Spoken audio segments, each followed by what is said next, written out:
Hey everyone, welcome back to the Digital Deep Dive Show, where we cut through the noise and decode the digital trends shaping the future for operators, executives, and innovation leaders from the mid-market to the enterprise. I'm your host, Reed Dailey, and if it feels like the tech world is moving at a machine's speed, that's because it is.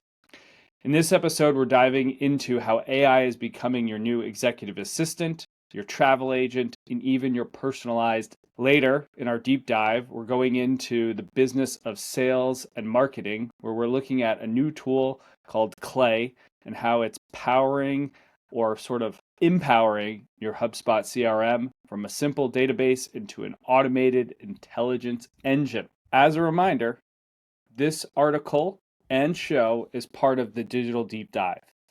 You can follow us, subscribe to us on Apple Podcasts, Spotify, YouTube, or if you like to read through things, check us out on LinkedIn. You can subscribe and you will get it on your newsfeed and your inbox automatically. So let's buckle in, dive into the 5 stories moving the needle this week, and let's get into it. So jumping into news in tech, Gemini is becoming your AI executive assistant. So the overview here is that Google is rolling out a major update to Gemini. Gemini is their large language model code name, and it allows it to schedule meetings directly in Google Calendars.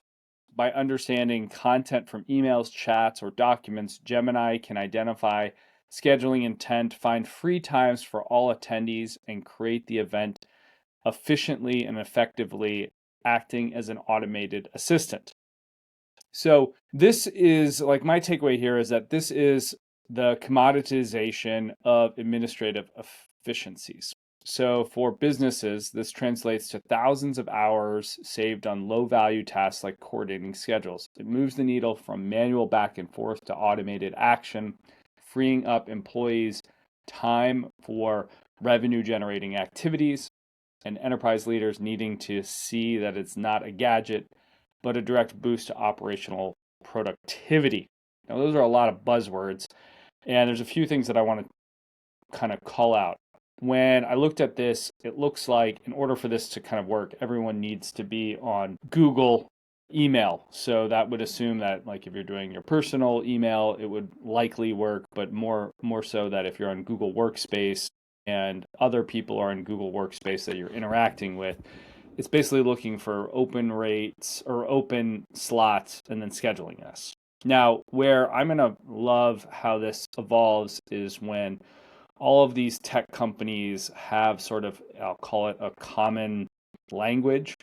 And so you can use tools like Calendly for booking or the booking app of Outlook. And Google has their own solution and they all talk. And basically you can say, I have these open slots, book, and you could probably even give relationship classifications. So you would say high priority, contacts, medium, low, and they would maybe have like premier booking spots, the ability to potentially override booking and rebook, or, hey, this is a low priority person. I've got this 1 hour window late in the afternoon when I personally like to take low priority calls, et cetera, et cetera. So we're in sort of, I will call it the second inning. I would call the first inning the ability to use solutions that were largely popularized by Calendly for this to do booking and sort of send an invite and self-service.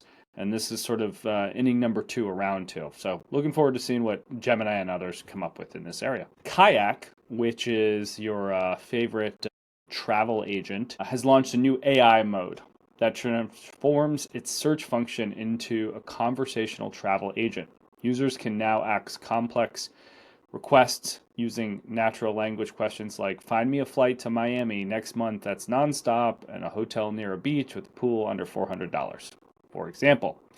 So this signals kind of a major shift away from filters and forms to conversational commerce. For any business with a complex catalog from e-commerce to B2B part suppliers, this is the future. Customers will expect to simply state their needs, not navigate complex menus. This fundamentally changes the user experience and raises the bar for digital customer interactions. And I think when you think about holiday shopping, I would imagine that this year is the last year that we're going to do a lot of filtering. And next year, all of the major platforms will have this feature because they're largely using, only a handful of technology to power them, either Wix, Shopify, BigCommerce. My guess is that all of those major software providers will have that on an e-commerce standpoint. And then companies like Kayak will have to implement it or they'll be left behind. Next up, we're jumping into Anthropic's Claude 3, which embeds itself into your favorite work apps. So, quick overview. Anthropic is a major competitor to OpenAI. It's pushing its powerful Claude 3 AI models directly into productivity platforms like Notion, Confluence, and Asana. Instead of users going into separate AI tools, the intelligence is being embedded where the work already happens, providing summarization, content creation, and analysis within existing workflows. So the takeaway here is that the great embedding of AI is here. This means that the barrier to AI adoption for businesses is collapsing. You no longer need a dedicated AI strategy. Your existing software vendors are handling it for you. I don't know if that's sort of like a hot take, but you still need an AI strategy. Let's just be clear. This makes AI an accessible utility, augmenting your current team's capabilities without requiring massive new investments or training. The focus shifts from where AI used to be to how to leverage AI and the tools we're already paying. And I want to just comment on my take here. I think every one of these software providers has called OpenAI, Google Gemini, Anthropic, and said, we need AI in here. We need to add it to our features. And they're using their large language to power things. And you're going to see the ability for a user to dictate where they want the AI to be executed. So is it in the app? Or the sort of reverse what we saw with OpenAI, where you can be in ChatGPT and you're editing a Canva document in the sort of conversation. So both work. You can do the edits sort of in the app or in the sort of large language model, is my guess of where we're headed. In terms of Spotify, AI is your new DJ best friend, I guess. So Spotify is making its popular AI DJ feature interactive. Users can now text the DJ with a natural language prompt to guide the music selections in real time. You can ask for a specific vibe, an artist, a genre, blah, blah, blah, and you will get a playlist. And so this is, in my opinion, a masterclass in dynamic personalization and user engagement. For any business in media, entertainment, B2B services, this demonstrates a new paradigm, giving users conversational control over their experiences. It moves from passive consumption to active collaboration between users and the AI, dramatically increasing stickiness and perceived value. So I went and did this over the weekend. I'm a Spotify premium user. I have OpenAI running with ChatGPT, and I sort of connected those two things. It was pretty seamless, even on the free version of ChatGPT. And I was able to create a playlist in real time. So for my workflow, I went from a few YouTube videos and track lists that I like of other DJ sets. I brought those into ChatGPT and I said, analyze these DJ sets, help me create a house playlist that has like an open vibe, a middle sort of peak vibe, and a sort of down tempo vibe, and make it 30 songs that are, the non-radio edits, meaning like 4 to 5 minutes each, and create that for me.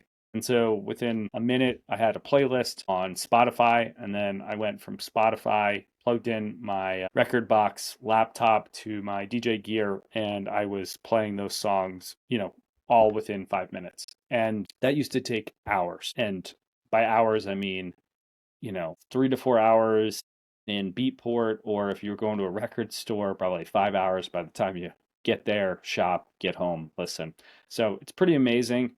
I think what will be really cool is when you can do a combined playlist with your friends in real time and then push that to a DJ all in real time. And then you can kind of upvote or downvote songs. That's absolutely where we're headed. And to see that happen at scale will be the next evolution, I think, of like karaoke. Meta's quiet coup, Threads group chats hints at a messaging super app, in my opinion. So on the surface, Threads adding, and let me start with what is Threads? So on the surface, Threads is Meta's answer to Twitter or X, and they recently said that they're adding group chats, which seems like a simple feature, but viewed through Meta's long-term strategy, this is a key step towards unifying its messaging ecosystem.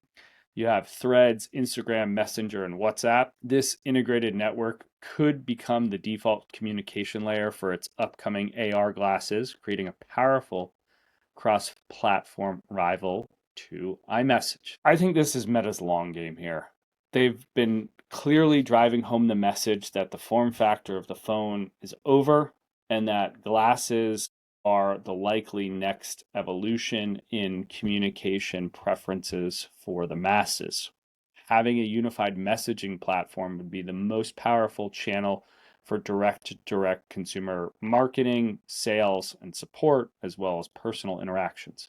If you think about we've had the BlackBerry, and what it made special was BlackBerry messaging. And then you had iPhone with iMessage. You sort of need a messaging solution to make any, big global communication device adoption happen. And this seems like a very nice first step in that direction. All right, that wraps it up for the news and tech. Now we're going to jump into our digital deep dive where innovation meets real world execution. So last week we kicked off our brand new mini series, The Power Players, inside HubSpot's top sales apps.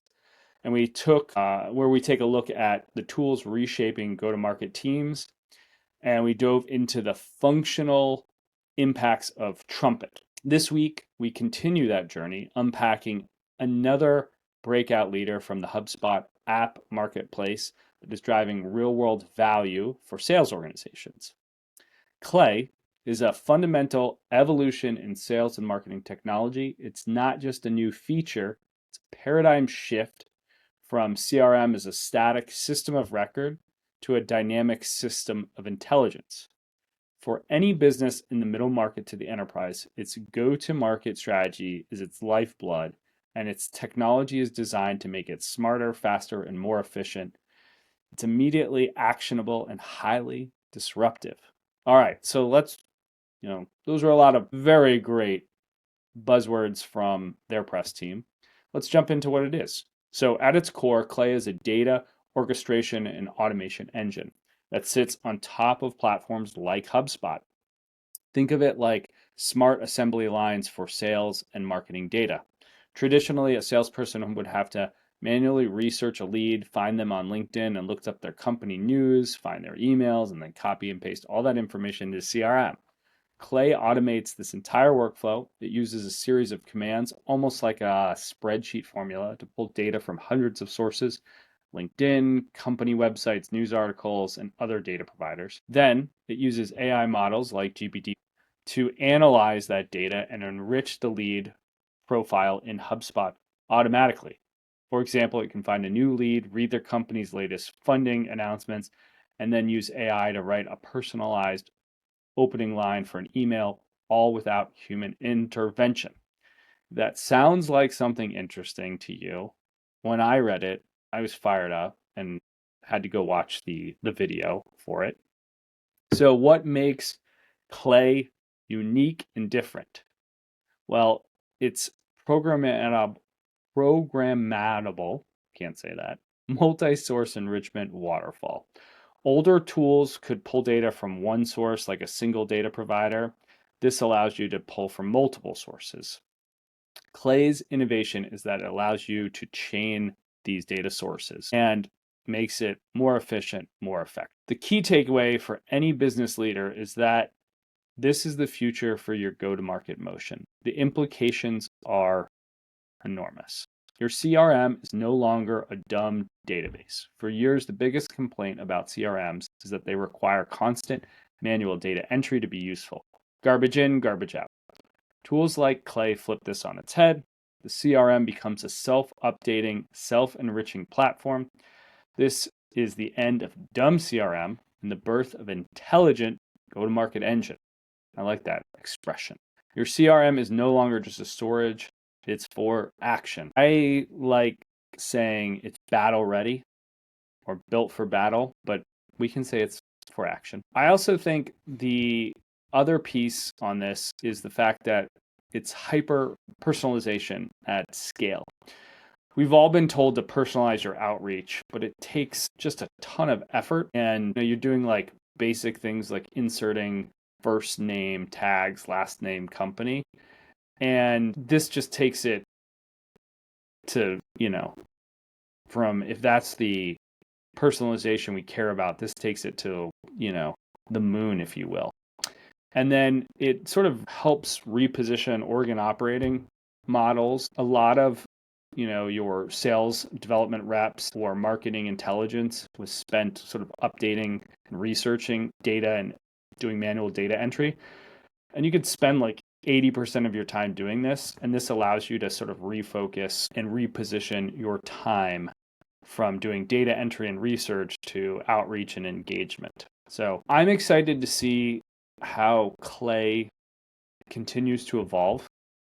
I will think it will be interesting to see how users use this both in terms of one-to-one outreach, sequencing, and their workflows within HubSpot, and how these enrichment tools continue to make partnerships with other third-party data providers. I'm thinking the PitchBooks of the world, I'm thinking the CB Insights of the world, to help enrich user data and continue to make your CRM a battle-ready go-to-market machine. That wraps it up for the deep dive. Next week, we'll continue on our trend of talking about innovative apps within the HubSpot ecosystem. And if you are interested in learning more, go check out Clay. And if you want to hear my hot takes on what works, what doesn't, direct message me.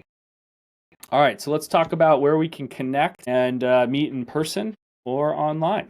So we've got a couple events coming up. It is event season here in Chicago. I think we're about in the last week of warm weather here. So we've got the 5th annual Norton Invitational. This is Chicago's premier golf and dealmakers experience, where the city's most connected investors, founders, and M&A professionals trade the boardroom for the fairways. This event is happening today as we record this episode, and I can't be more excited about the event. Tomorrow and the next day, we have the 2025 ACG Chicago Midwest Capital Connect. Deal flowing conversations and strategic building of relationships is what that event is all about. You will also see me walking the floors and checking out what's going on over at L&S Research and their Industrial Transformation event, happening at the same time as Capital Connect. Like I said, it's a busy week of events here in Chicago.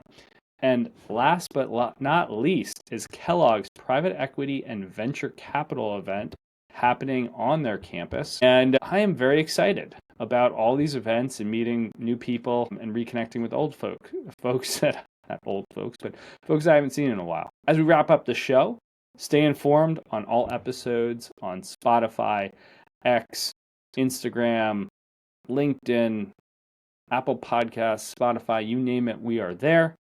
The show is Digital 3D Show, and you can connect with me at Reed Dailey. Final thing, disclaimer. All views, opinions, and commentary expressed here are solely my own. They do not represent or reflect the views, positions, or endorsements of any organization or entity. My engagement with the material is undertaken in a personal capacity. Any interpretations or remarks are entirely my own. Thank you for tuning in. We'll catch you next week on episode number 44 of the show.